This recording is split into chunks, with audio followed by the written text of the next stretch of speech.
Olá, tudo bem? Como estão todos? Espero que bem. Primeiramente, eu gostaria de agradecer o convite recebido pela comissão organizadora do quarto encontro técnico e científico Construções de Cidades Verdes.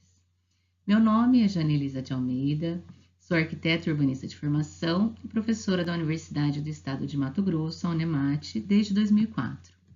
E trabalho na linha de tecnologia e bioconstrução e fico muito feliz pela oportunidade de mostrar os trabalhos que realizamos pela utilização de resíduos como alternativas para as novas tecnologias na área da construção civil.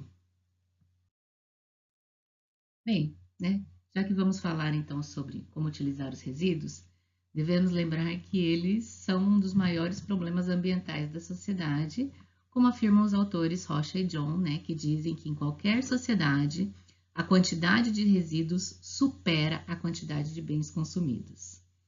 Campos também, já em suas pesquisas, lá em 2013, já mostrava, né, que a geração de resíduos sólidos estava maior do que o crescimento populacional. Isso já era preocupante. E até 2030, como mostra no outro gráfico, essas questões tendem a se agravar. E nós não podemos simplesmente ficar olhando esses dados sem avaliar qual que é o nosso papel em relação a esses problemas. E por que, na verdade, qual é o nosso papel? Porque sabemos que a área que trabalhamos, que é a construção civil, é um dos setores de maiores impactos ambientais. Justamente, né, pelo consumo dos recursos naturais e energéticos em grande escala que temos e principalmente pela quantidade significativa de resíduos e poluentes que trazemos ao mundo.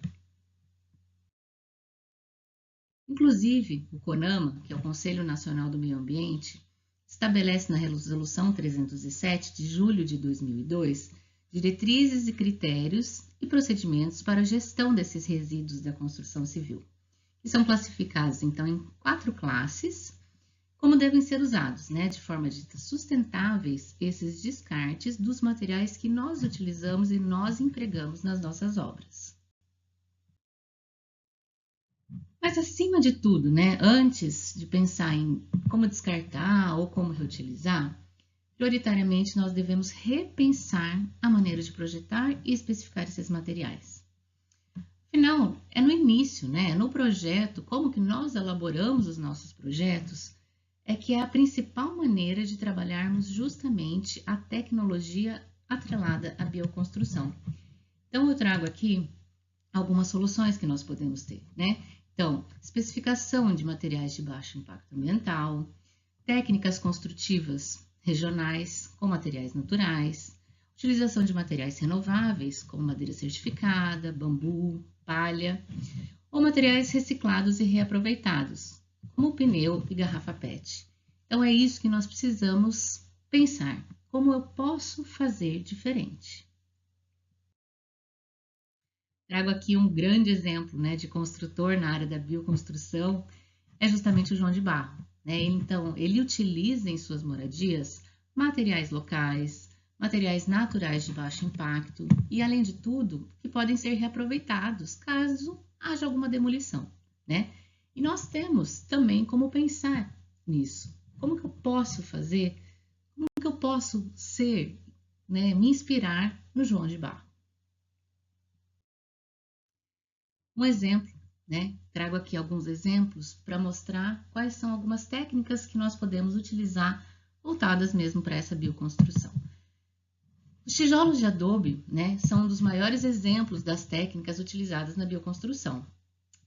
Ele preza, né, a utilização do tijolo de adobe preza justamente pelo uso desse material de baixo impacto ambiental, além de ser, né, um material alternativo e de baixo consumo de energia. Outro exemplo que eu trago aqui ao lado são as construções em taipa, que também são utilizadas há anos e oferecem vários benefícios como material de construção. Afinal, também são feitos de materiais naturais, de origem local e possuem elevada massa térmica. Então, para a nossa região é muito importante porque ele permite absorver, né, armazenar calor e resulta, nesse caso, até em economia de energia. Um outro ótimo exemplo é o superadobe, também uma técnica construtiva em terra, só que né, nesse momento, armazenada basicamente em sacos de polipropileno, que são amarrados em arames farpados ou outros tipos de ferramentas. E aí, o que faz dessa técnica construtiva, o empilhamento e a compactação, criar uma estrutura sólida. E aí eu consigo fazer também a minha edificação. Ao lado aqui eu mostro outro exemplo, que são os fardos de palha. Os fardos de palha podem ser utilizados também como uma construção durável, segura, de alta eficiência energética, de baixo custo e que possibilita inclusive até acabamento, semelhante às tradicionais construções, porque esses fardos eles são constituídos de alvenaria, blocos que são empilhados, material de fácil manuseio e com o final do jeito que o cliente quer, aquela cara de casa. Outro ótimo exemplo que a gente tem na bioconstrução é o bambu, um material muito fácil de ser utilizado na nossa região, inclusive porque temos muito. É uma gramínea de crescimento rápido, é versátil, de fácil adaptação e cultivo, já que a gente não precisa nem fazer o replantio, porque à medida que eu vou tirando, a planta cresce, novos ramos brotam. E esse material ele é leve, resistente, durável e pode ser utilizado em vários lugares, de várias maneiras, como está aqui mostrado no próprio sistema construtivo, como estrutura, como parede, como telha. Posso fazer móveis, posso fazer revestimento, enfim, é muito fácil de ser utilizado. E por último, eu trago aqui um exemplo, um outro material, que ele é de reaproveitamento.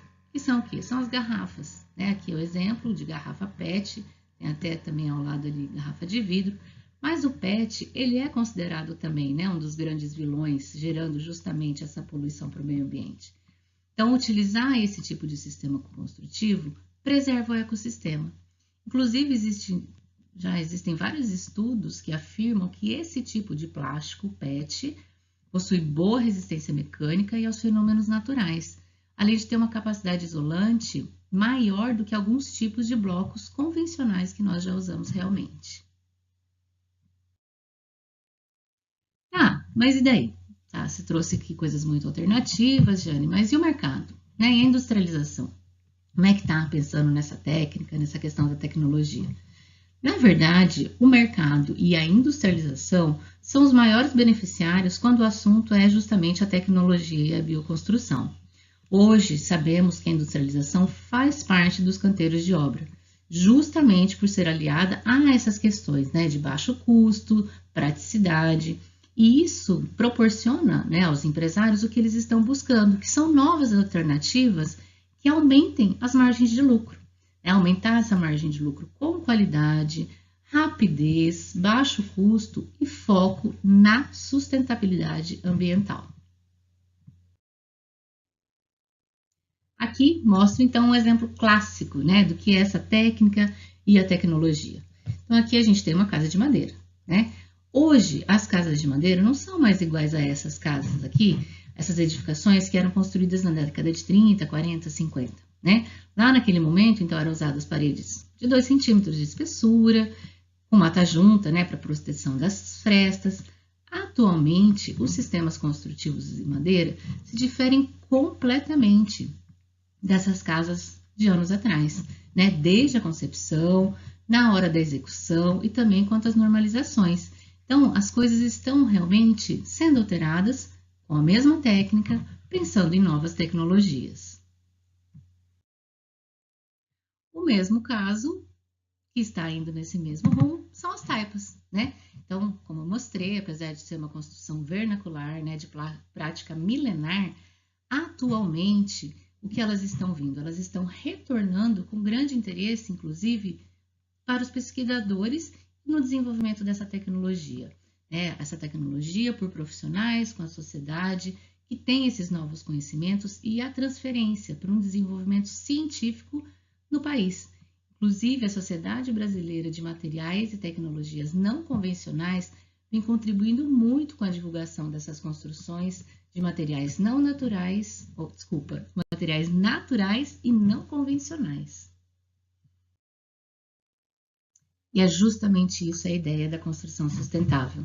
A utilização desses sistemas construtivos que promovem alterações conscientes, né, conscientes no entorno, na forma de atender às necessidades de habitação do homem moderno, preservando o meio ambiente, preservando os recursos naturais e garantindo a qualidade de vida das gerações atuais e principalmente das gerações futuras, como já falava o IDEA em 2011, que é o Instituto de Desenvolvimento da Habitação Ecológica. E, na verdade, né, falar de sustentabilidade não é algo tão recente, né? Todas essas preocupações quanto às questões ambientais foram iniciadas com a crise do petróleo na década de 70. Né? Então, naquele momento, as pessoas começavam a se preocupar, porque as edificações já se utilizavam, né, da energia com petróleo, então, pelo sistema de calefação, refrigeração, e naquele momento eles se viram impotentes, vendo que tudo isso poderia acabar caso não houvesse uma distribuição correta, né, de como isso iria acontecer. Aí, na década de 90 também, né, na Eco 92, no Rio de Janeiro, as discussões quanto às construções sustentáveis foram amplamente discutidas. E atualmente, em 2015, os Objetivos de Desenvolvimento Sustentáveis foram resgatados pela Agenda 2030 com um guia e plano de ação para que o mundo tenha um caminho mais sustentável e resiliente até 2030, que é onde a gente tem essa grande preocupação. E como? Como que eu posso fazer a minha parte? Como eu já falei, pensando nessa questão de projeto. Então, como que eu vou utilizar corretamente materiais ecológicos e sustentáveis nos nossos projetos? Lembrando das características principais. Quem são os materiais ecológicos? Quem são os materiais sustentáveis? Como que eu posso trabalhar isso? Como que eu posso não trabalhar? Então, os materiais ecológicos são materiais fabricados com matéria-primas naturais, renováveis ou não, né? Que são extraídos do local, que estão próximos aos usos, e com isso eu não tenho tanto desperdício assim da energia para a utilização desses materiais, que no caso é a terra, as madeiras, né, madeira cortada. Então, como que eu vou trabalhar isso? Diferente dos materiais sustentáveis. Os materiais sustentáveis, na verdade, eles vêm como benefícios para o meio ambiente, mas não necessariamente eles são naturais, né? Eles são fabricados em indústria, mas eles ajudam também o meio ambiente. Então, no caso, as tintas minerais, materiais reciclados, os próprios painéis fotovoltaicos, tubulações isentas de PVC. Então, a gente tem inúmeros materiais que nós podemos, sim, utilizar de maneira consciente. E pensando, então, no material que nós temos muito na nossa região, né? Todas essas questões que foram apresentadas quanto às tecnologias e a bioconstrução, eu quero valorizar e apresentar sobre os sistemas construtivos em madeira, que é um material muito disponível nesse estado e que precisa ser melhor apreciado, né? Inclusive aqui nessas imagens, ó, eu apresento algumas casas com esses novos sistemas em madeira, né? Não é mais aquela casa de madeira que nós tínhamos antes. Então eu quero apresentar para vocês algumas descrições desses materiais. Vamos começar então pelo balloon frame. O balloon frame foi, posso dizer, um dos primeiros, né, sistemas pensados nesses sistemas leves em madeira. Eles têm os montantes que vão do solo até o telhado, né, até o segundo andar, só que ele é um pouco menos usado, hoje muito menos usado, na verdade, justamente pela restrição dessa altura da construção.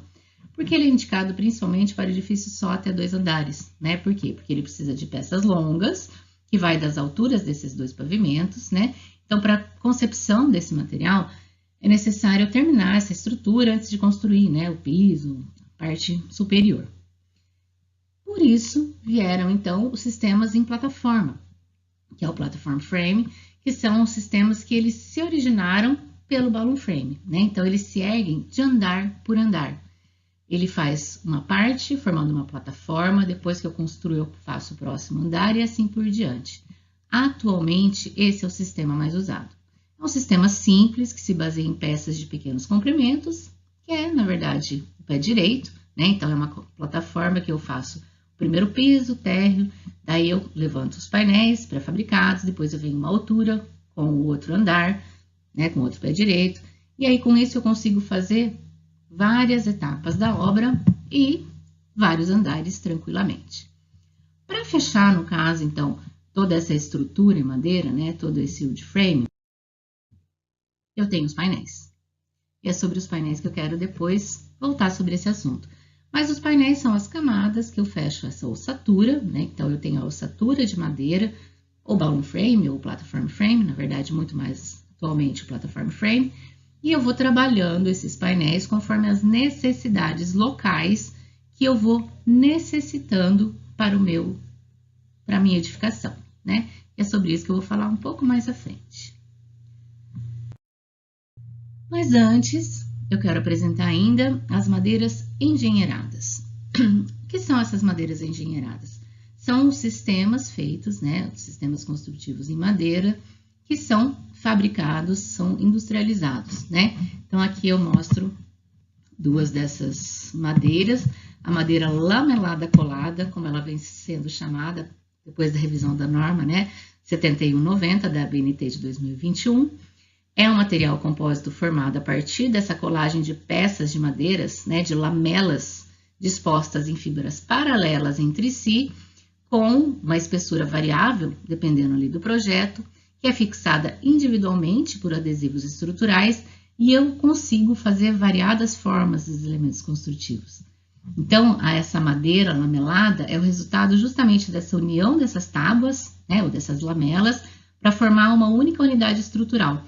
E aí eu consigo gerar elementos lineares, curvos, retos, né? Mas sempre lineares. Um outro exemplo aqui que eu mostro ao lado é o CLT. O CLT, no mesmo estilo, só que são a união de tábuas em camadas perpendiculares.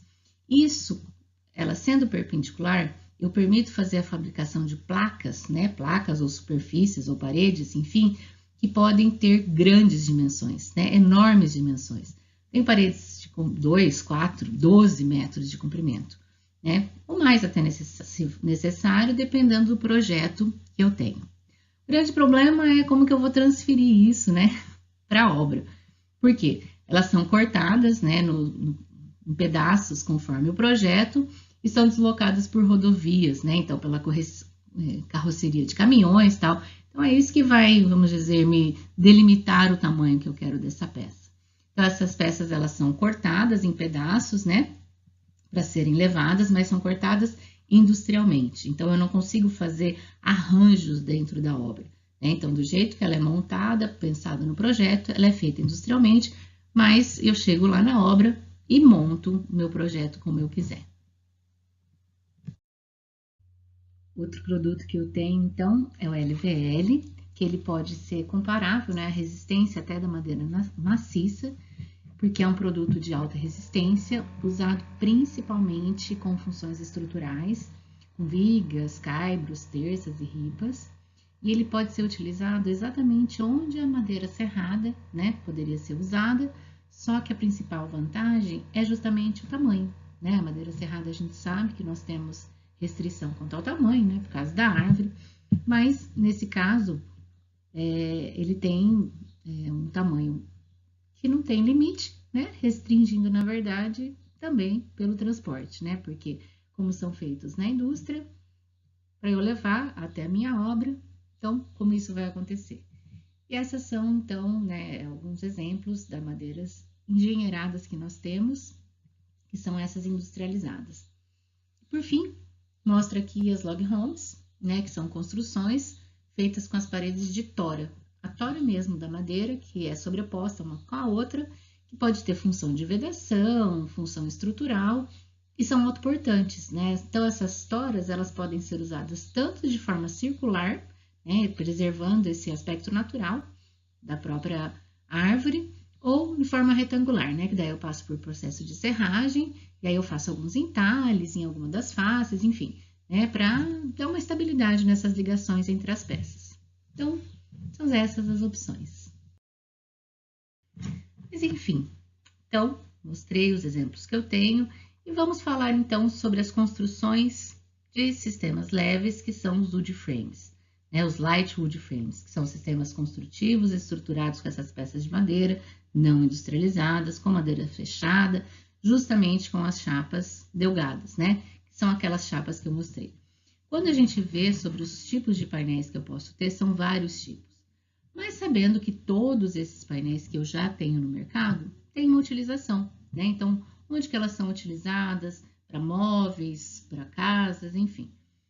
Já que eu quero incentivar, né, o uso desse sistema construtivo, a primeira maneira que eu fui pensar, né, foi onde eu comecei a pensar sobre a pesquisa sobre esse tipo de material para reutilização. Então, foi dali que eu comecei a ver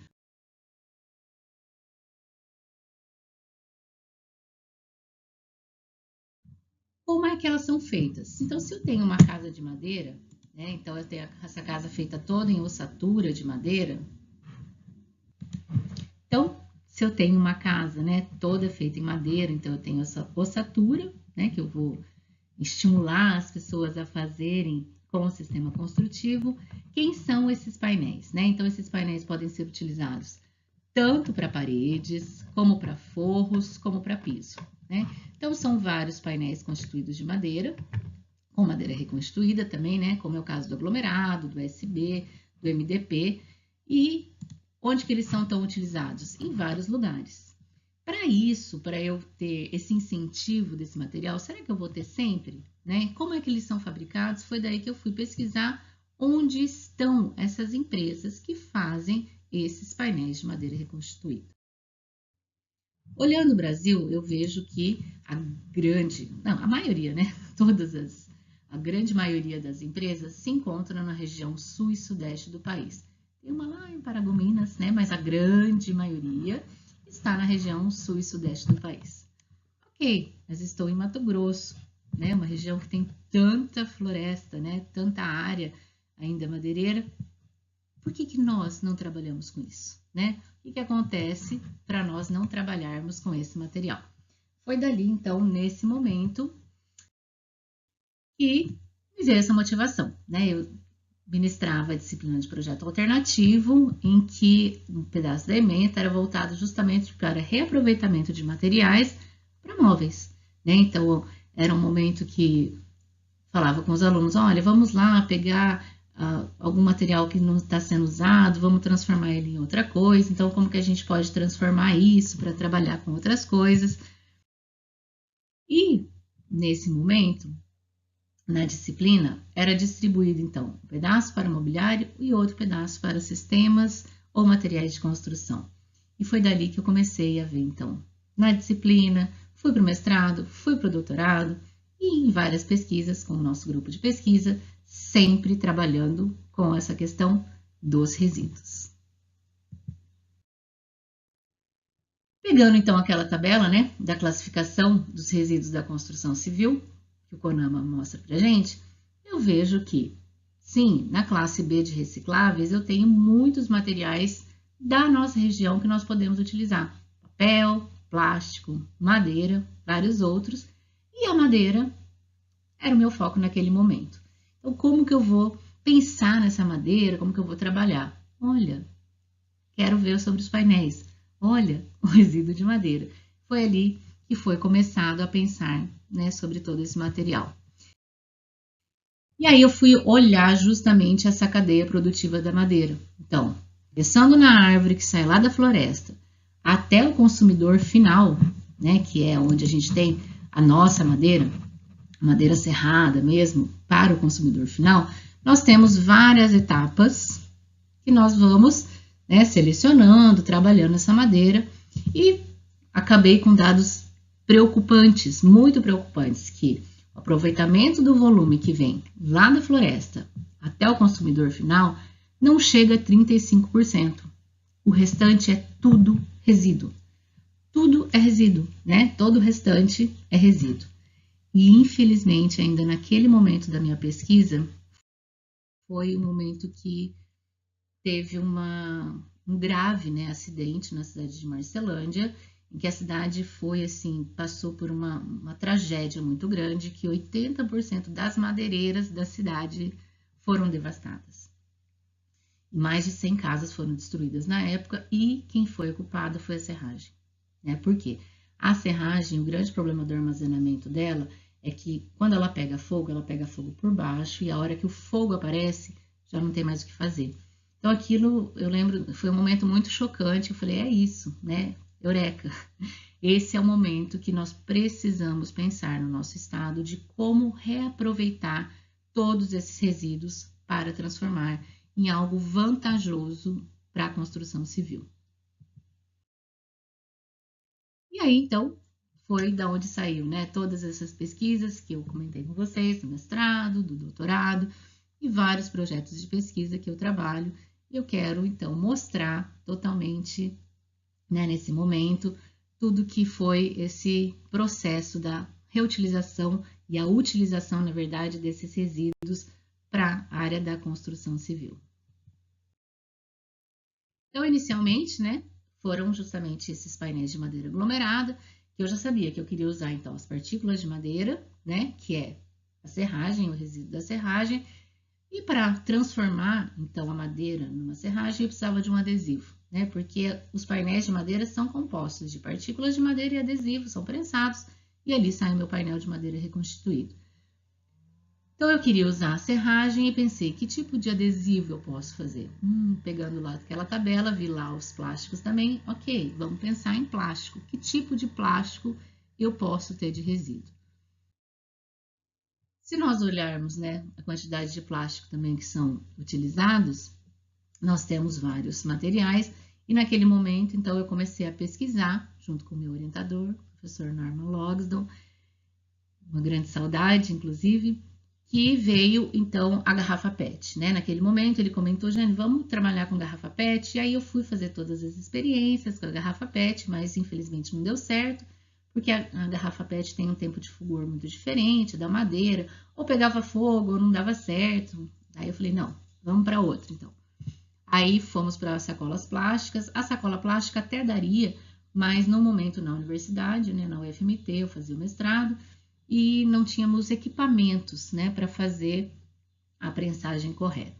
E aí, novamente, na disciplina de projeto alternativo, com os alunos que eu fazia mestrado, trabalhando, veio então a utilização do EPS, alguns alunos lá dissolveram, e aí eu olhei aquilo e falei, olha que goma interessante, vou trabalhar isso com a madeira, né? Então, nessa união desse EPS, a dissolução com alguns materiais, e aí a gente conseguia fazer essa goma de EPS e juntar com a madeira, e foi o momento de onde surgiu o primeiro passo no mestrado, a utilização de várias madeiras com o EPS deu certo.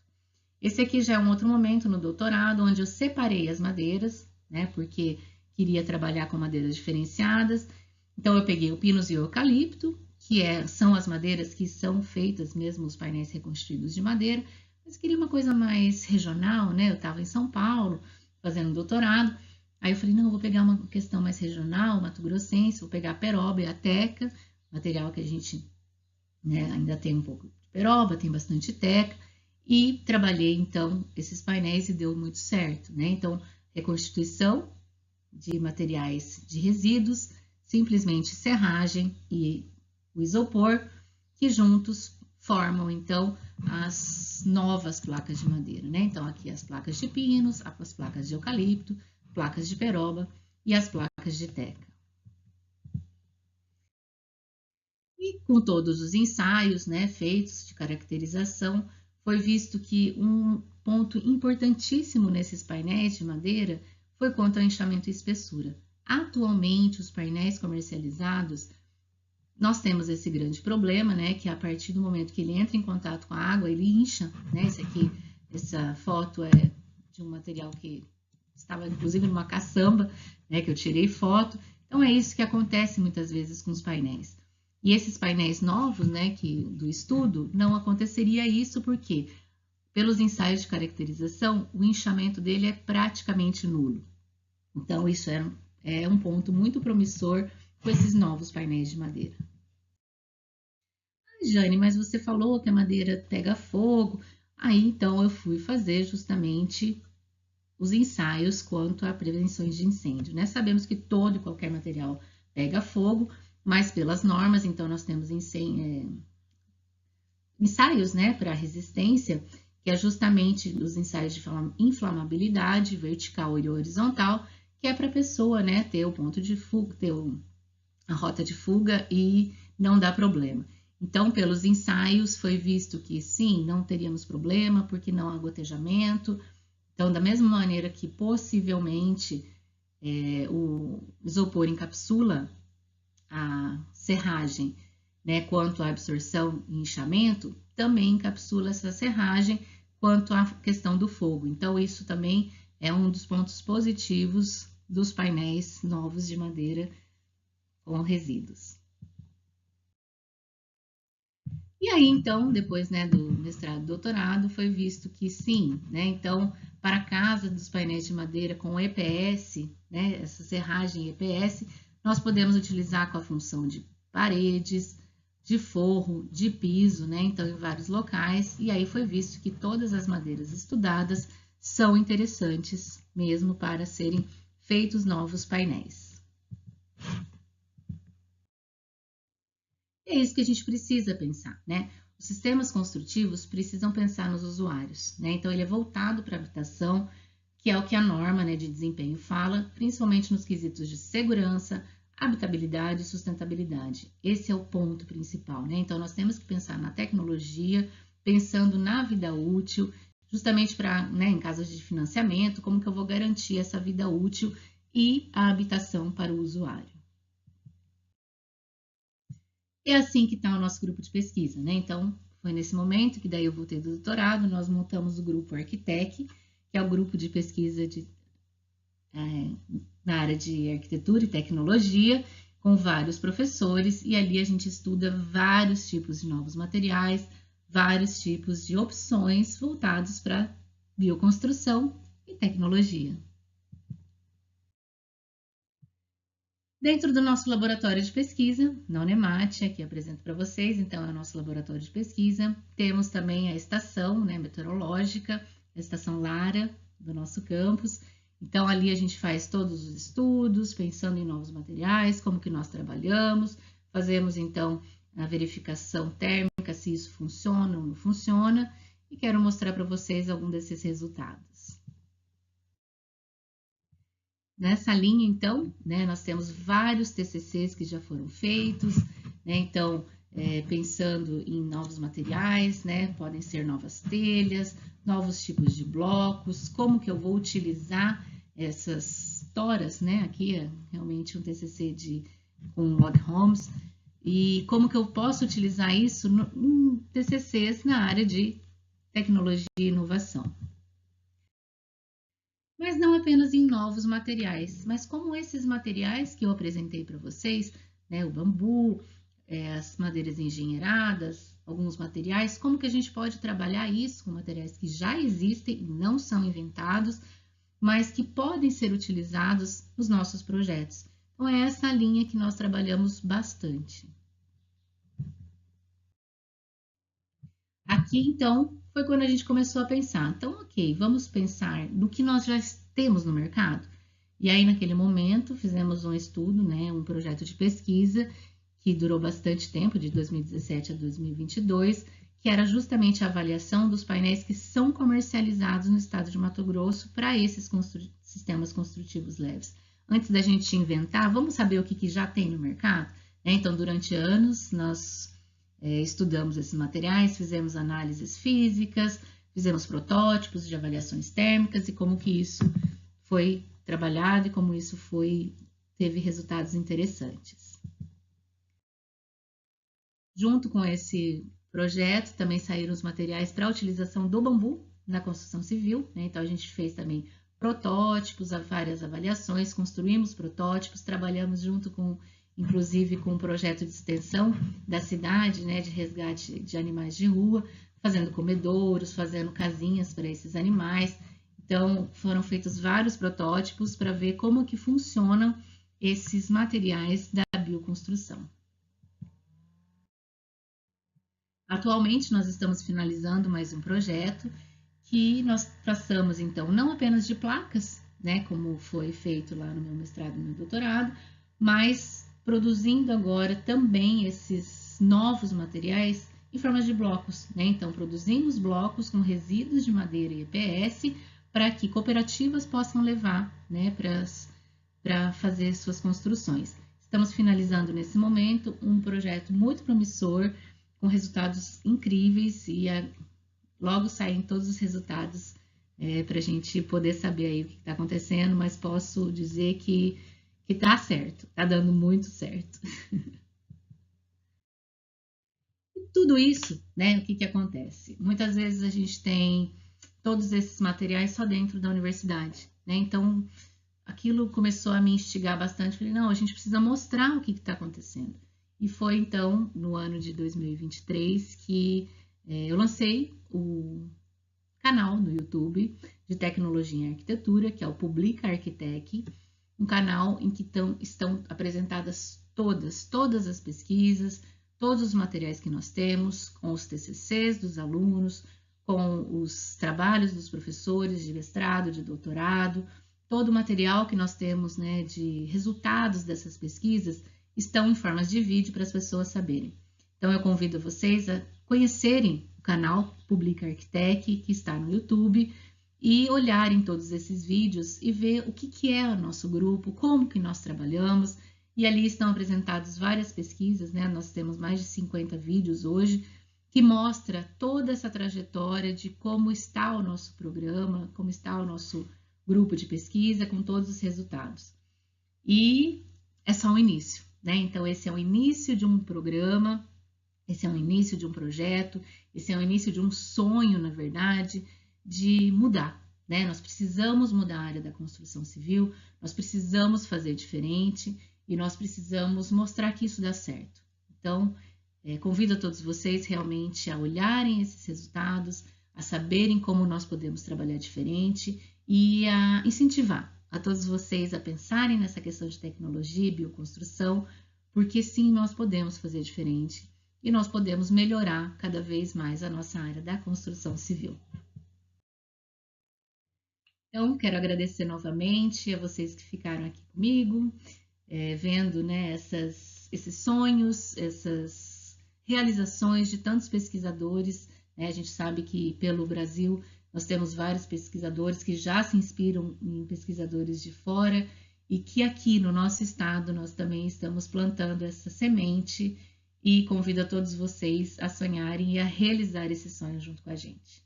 Obrigada novamente e espero que tenham tido bastante realização.